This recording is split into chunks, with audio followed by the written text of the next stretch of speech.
camarades, bonjour chers frères et sœurs, et soyez les bienvenus chez vous. Je tenais ce matin à vous dire merci du fond du cœur. Merci à vous qui avez pris de votre temps, de votre énergie pour faire le déplacement du pays des hommes intègres, pour faire le retour aux racines, comme on le dit en anglais, back to your roots. Merci d'être venus.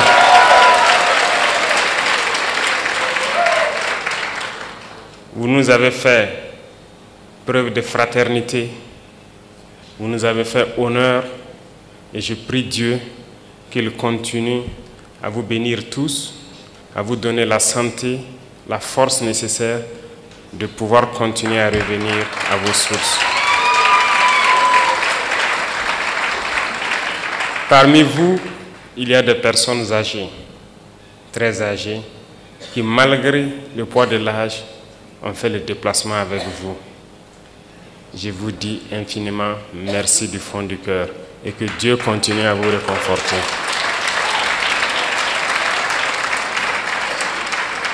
Je suis de bout en bout tout votre séjour parmi vos frères. Chaque soir à la télévision, j'essaie de voir quelles sont les activités que vous avez eu à mener. Et je peux avouer que je suis très content de tout ce que vous avez déjà pu découvrir.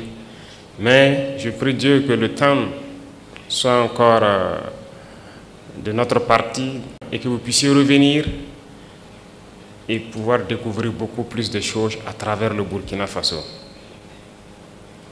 Certes, beaucoup ont été déconseillés de venir vers le Burkina. Vous êtes nos ambassadeurs désormais. Et je pense que vous êtes les mieux placés pour aller faire comprendre aux autres que le Burkina Faso est loin de ce que ces médias occidentaux essaient de faire peindre aux yeux du monde.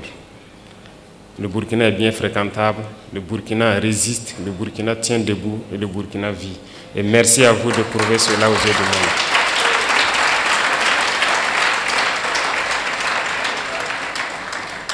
Je vous salue également pour votre détermination à vouloir nous accompagner dans notre lutte, à vouloir donc accompagner vos frères et sœurs ici au Burkina Faso en investissant dans tous les domaines possibles.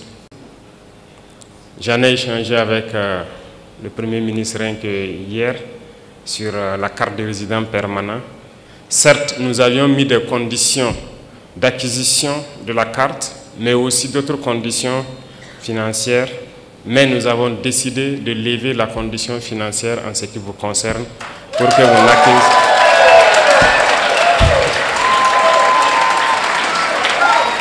Donc pour vous, il sera question juste de vous en tenir à la question de la carte. Donc toutes les autres conditions, vous serez exemptés. Et merci à vous d'ouvrir le pas pour tous ceux qui souhaitent donc prendre cette carte et pouvoir investir et rester au Burkina. Ceci dit, le Burkina Faso est un pays en pleine construction. Et je pense que beaucoup d'opportunités vous ont été présentées. Il y a encore beaucoup d'autres opportunités. Déjà la question de la radio et de la télévision, je puis aussi vous assurer que je ferai tout pour accompagner la création d'une telle radio ou d'une telle télévision ici au Burkina Faso.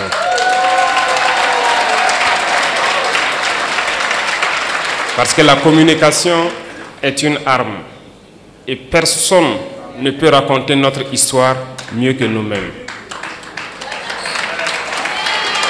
Pendant longtemps, c'est eux qui ont raconté ce qu'ils voulaient de l'Afrique. C'est eux qui ont raconté ce qu'ils voulaient de l'homme noir. Mais non, il est temps que nous disions non à cela et que nous racontons les choses telles qu'elles sont.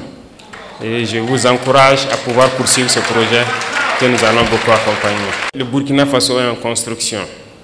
Nous avons commencé à changer beaucoup de nos lois pour permettre un meilleur vivre ensemble, mais aussi pouvoir sécuriser les investissements des Burkinabés et de tous ceux qui voudront venir investir au Burkina Faso. Quand on prend le domaine de l'immobilier, par exemple, c'est un domaine en pleine expansion au Burkina Faso.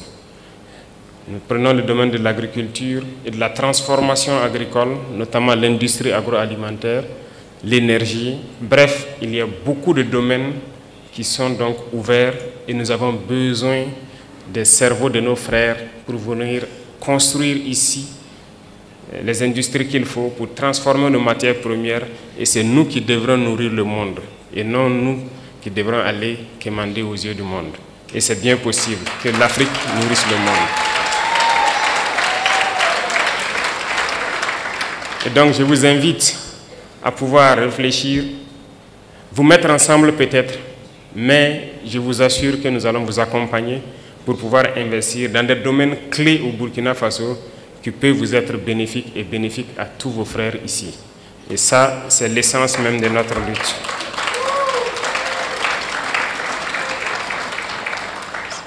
Le ministère des Affaires étrangères va poursuivre ce beau travail qu'ils ont commencé. Et d'ailleurs, je les félicite pour cette initiative avec l'Institut qui a pu donc faire ce merveilleux travail.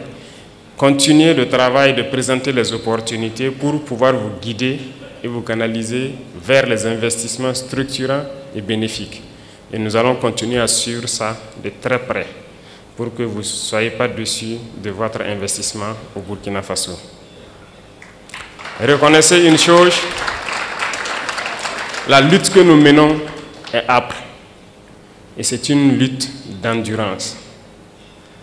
Et vous, vous avez décidé de porter notre message à travers le monde. Nous ne luttons pas pour le Burkina Faso tout seul. Nous luttons pour l'Afrique. Nous luttons pour l'homme noir. Nous luttons pour la dignité de l'Afrique. Nous luttons pour le bien-être de nos populations. Et qui lutte pour la dignité et le bien-être de sa population a aussi quelque chose en cœur. Nous sommes de tout cœur avec tous les peuples qui luttent pour la justice, pour l'égalité, pour le bien-être. Et nous sommes amis à tous les peuples qui nous respectent et qui respectent notre souveraineté et notre dignité. Et merci à vous d'accompagner donc ce combat que nous menons. Il est très difficile de mener ce type de combat. Et je sais que vous le savez mieux que moi. Voir l'Afrique se réveiller, c'est un cauchemar pour certains. Mais pourtant, l'Afrique est en train de se réveiller. Et l'Afrique va se réveiller.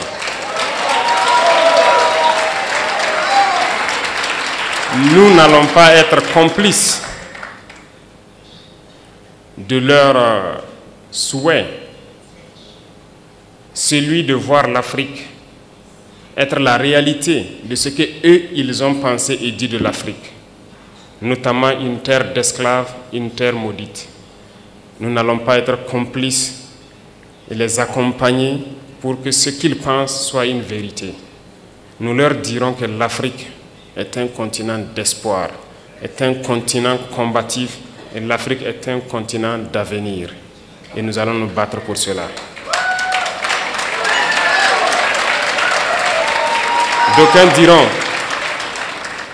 D'aucuns diront que c'est impossible pour l'Afrique de rattraper le retard, de se réveiller. On nous l'a dit lorsqu'on a voulu prendre le destin de notre pays, qu'il est impossible de faire ce que nous voulons. D'autres nous ont découragés. Ils ont toujours pris des exemples de héros africains qu'ils ont tués pour nous dire que ces héros ont essayé mais ils n'ont pas pu. Pour nous faire comprendre que c'est une peine perdue notre lutte. Mais nous avons dit que impossible n'est pas africain. Si impossible était africain, nos grands-parents, nos ancêtres ont beaucoup souffert. Il n'y a pas ce peuple au monde qui a souffert comme les Africains. Aucun peuple ne peut prétendre pouvoir survivre après toutes les épreuves que les Noirs ont subies.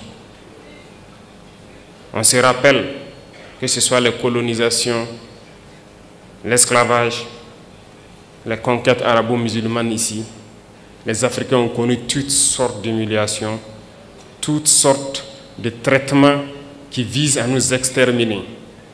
Ils ont voulu faire disparaître le gène du noir parce que c'était les jeunes braves qu'ils ont toujours pris, tués et déportés.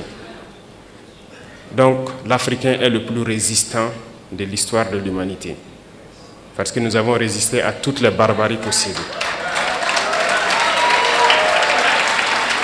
Mais il faut qu'aujourd'hui, nous continuons la lutte.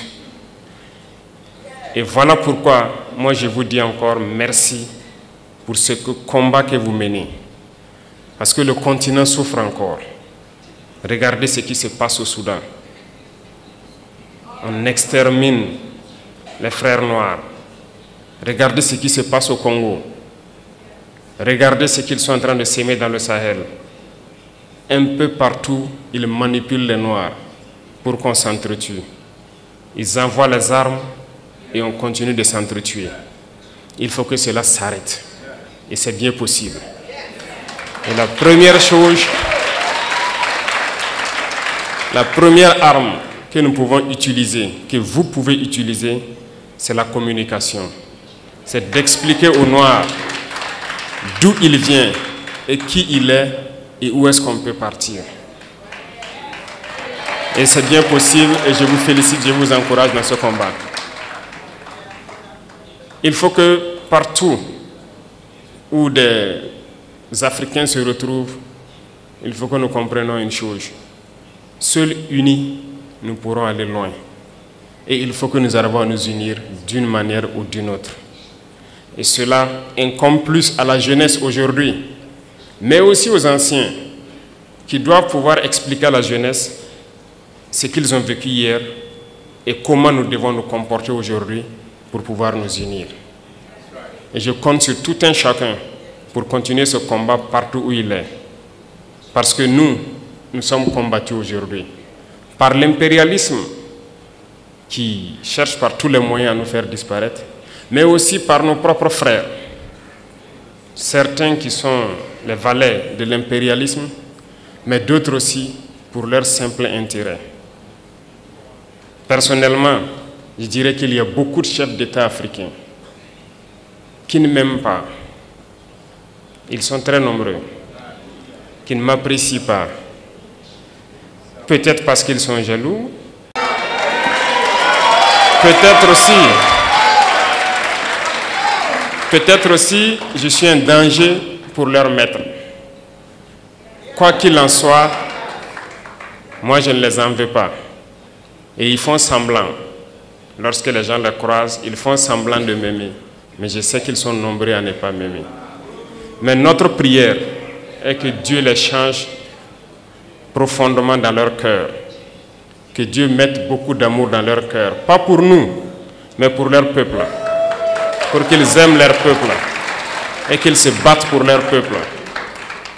Parce que nous continuerons à prêcher le message pour que leur jeunesse se réveille. Et je prie Dieu que Dieu mette l'amour dans leur cœur, qu'ils aiment leur jeunesse, qu'ils aiment leur peuple et qu'ils se battent pour le bien-être de leur peuple. Peut-être qu'à travers cela, nous aussi nous allons bénéficier d'une once d'amour de leur part. Et je prie Dieu que cela puisse arriver et très vite, que nous puissions voir dans la même direction, voir que nous devons nous battre pour le bien-être de nos peuples, de nos jeunesses, de nos continents, de nos pays. Et à travers cela, il n'y a pas de choix, on va s'unir. Parce que l'Afrique est immensement riche, nous avons un marché immense et nous avons des cerveaux à travers le monde. Et nous allons faire venir tous nos cerveaux pour travailler avec nous.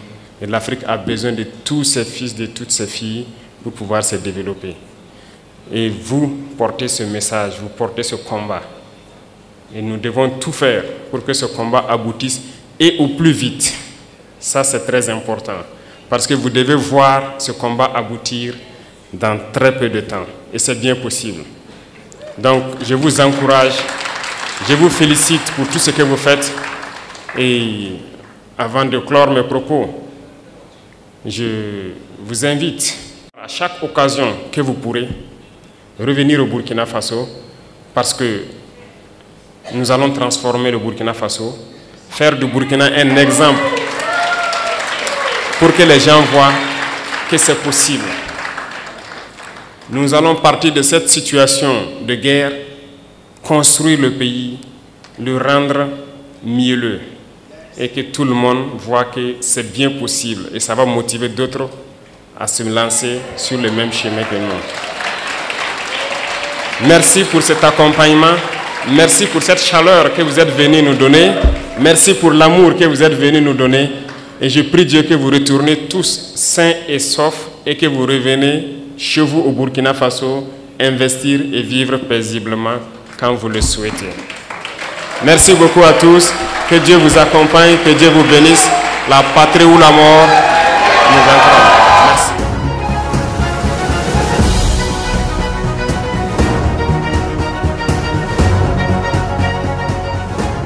To the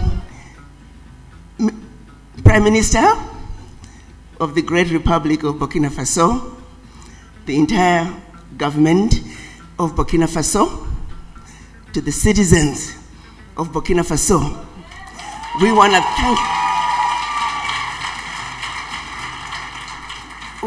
thank you for welcoming us once more back home to Burkina Faso.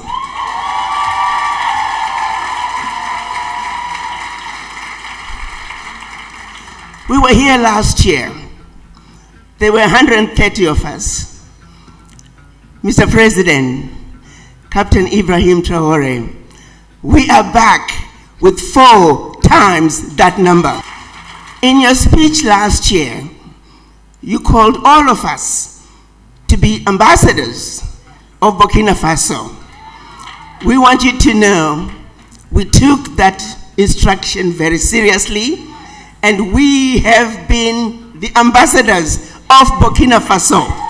In spite of the negativity coming out of some corners of this world, the descendants of the formerly enslaved you see today, they are the renegades who said, we know the truth about Burkina Faso, and that no one is going to tell us not to go home to Burkina Faso.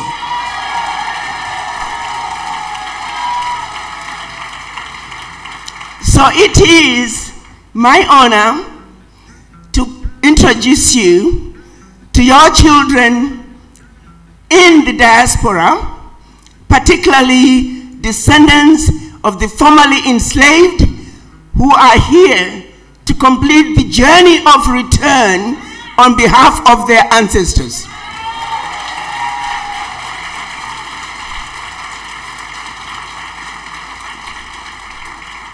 When the children of Africa were taken out of Africa as slaves, all they ever wanted to do was to go back home. So right here in Burkina Faso, we have a president who understands that it is a sad situation that over 400 years later, not a single African head of state has called for the children of Africa to come back home. President Ibrahim Traore is making that call.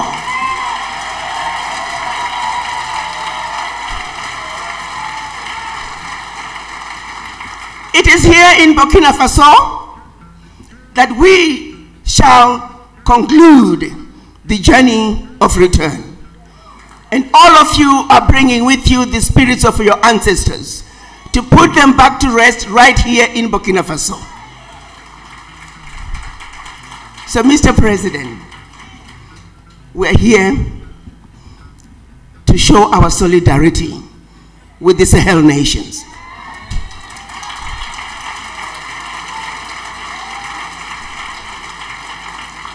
We spent the first week having conversations which we called Pan-African conversations, where we spoke truth to power, where we talked about the issues that we felt were pivotal in order for Africa to move forward based on the realities of today.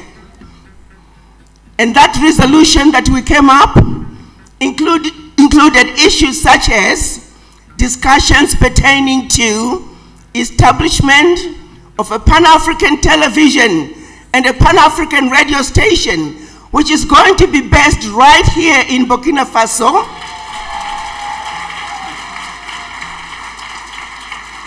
We felt that was a good place to start in order to counteract the negativity coming out of Western media. We need to undo the lies. We need to undo the misinformation. Children of Africa at home and in the diaspora deserve to know the truth and nothing but the truth.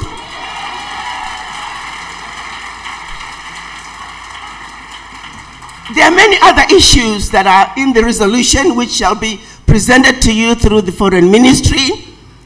But in our resolution, we were committed, and we are showing our solidarity, and we are letting the world know, as a united front of African diaspora, we support the Sahel nations.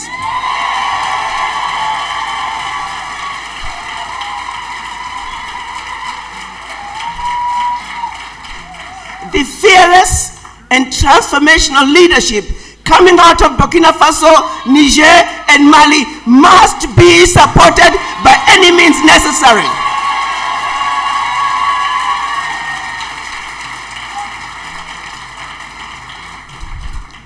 Your Excellency, Mr. President, as a mother, as a wife, as a daughter, you represent everything we have ever wanted in an African man.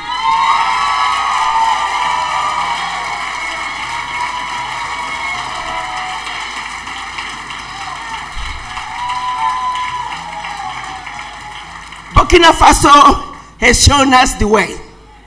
Burkina Faso has let us know that the bully can be defeated.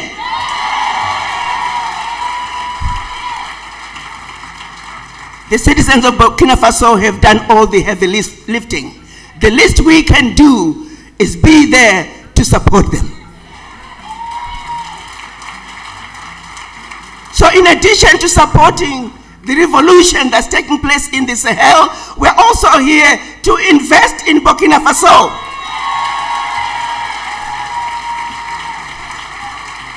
And like Reverend Maponga said, and I hope some of you will find wives and you'll find husbands right here in Burkina Faso.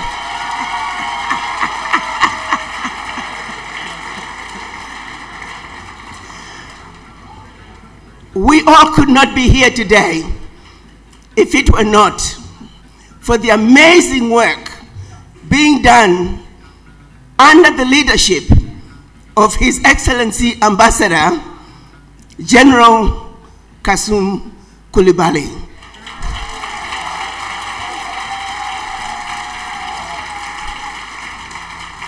His Excellency Kasum Coulibaly, through the Burkina Faso mission in Washington, D.C., has made all it possible for all of you to be here today.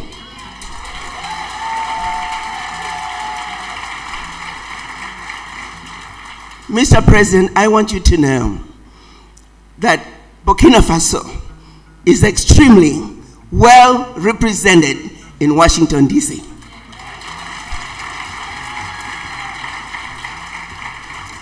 And through also from the embassy to the Ministry of Foreign Affairs, our welcome has been nothing but magical.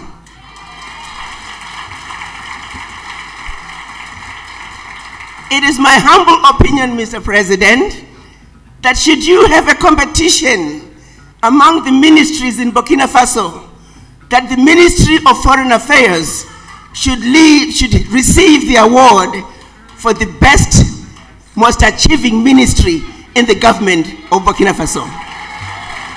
On that note, I was given 5 minutes. I was telling the ambassador, I said, Ambassador, are you sure you want me to go with 5 minutes? I might take 45. I will be respectful of the time, and I do believe my VP is raising his finger to tell me my time is up. But once again, Mr. President, we are so excited, and all of us are looking forward to becoming permanent residents of Burkina Faso. And hopefully, in short order, all of us, as we invest and acquire our homes, will become permanent residents. Citizens.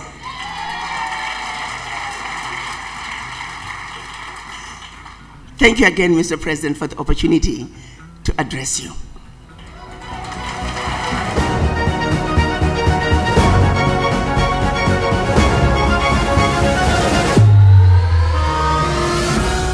Président, les membres de la délégation vous témoignent toute leur gratitude et toute leur reconnaissance pour cette rencontre mémorable qui restera à jamais gravée dans leur cœur. Les échanges et initiatives de cette visite du pays des hommes intègres traduisent une volonté profonde de tisser des liens durables entre le Burkina Faso et la diaspora africaine. Nos frères et sœurs afrodescendants n'ont pas seulement voulu se souvenir, ils veulent agir, investir, bâtir et transmettre. Leurs propositions touchent des domaines essentiels: éducation, santé, innovation, tourisme culturel, agriculture durable et investissement communautaire. C'est là le signe d'une fraternité en mouvement, d'une solidarité agissante qui dépasse les mots pour s'incarner dans l'action. Camarades présidents, ce séjour trouve tout son sens dans la vision que vous incarnez pour notre pays et pour notre continent, celle d'une Afrique souveraine, unie, consciente de sa force et fière de son identité. En venant à votre rencontre, nos frères et sœurs entendent saluer votre leadership courageux et inspirant, celui d'un chef d'État qui incarne la renaissance africaine, la reconquête de notre dignité collective et la réécriture du récit africain par ses propres enfants. Cette démarche rejoint l'une des principes cardinaux de notre diplomatie. La diaspora africaine est un pilier essentiel de la refondation du continent. Elle constitue une force spirituelle, intellectuelle, économique et culturelle, un levier stratégique pour le développement et pour l'édification d'une Afrique nouvelle à laquelle le Burkina Faso contribue activement aux côtés des pays frères de la Confédération des États du Sahel et de ses partenaires du monde. Alors que s'achève ce séjour mémorable, nous pouvons affirmer que la mission Bienvenue chez vous est un succès historique. Elle a permis de raviver les liens de sang et du cœur entre le Burkina Faso et la diaspora africaine et d'ouvrir des perspectives prometteuses de coopération fondées sur l'unité, la solidarité et la dignité retrouvée. Camarades présidents, nos frères et sœurs afrodescendants voient en vous un symbole d'espoir, un courage et de résilience africaine. Ils repartent convaincus que le Burkina Faso est aujourd'hui un phare pour la conscience africaine, un espace de reconnexion et de construction spirituelle.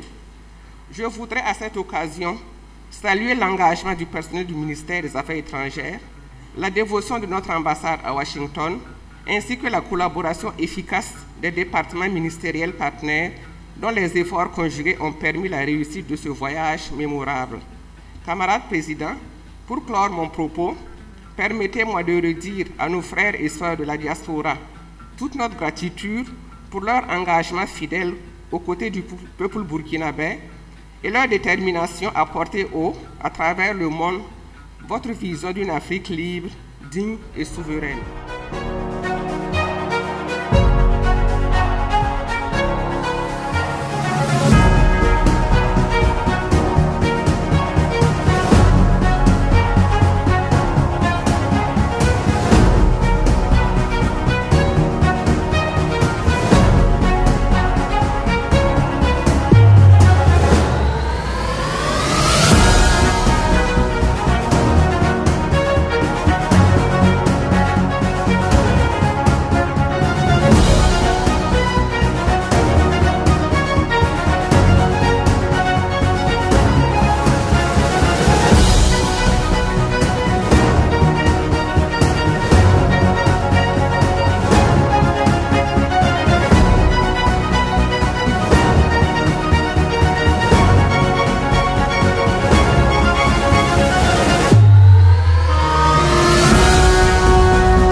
Une autre facette de l'information au Burkina Faso.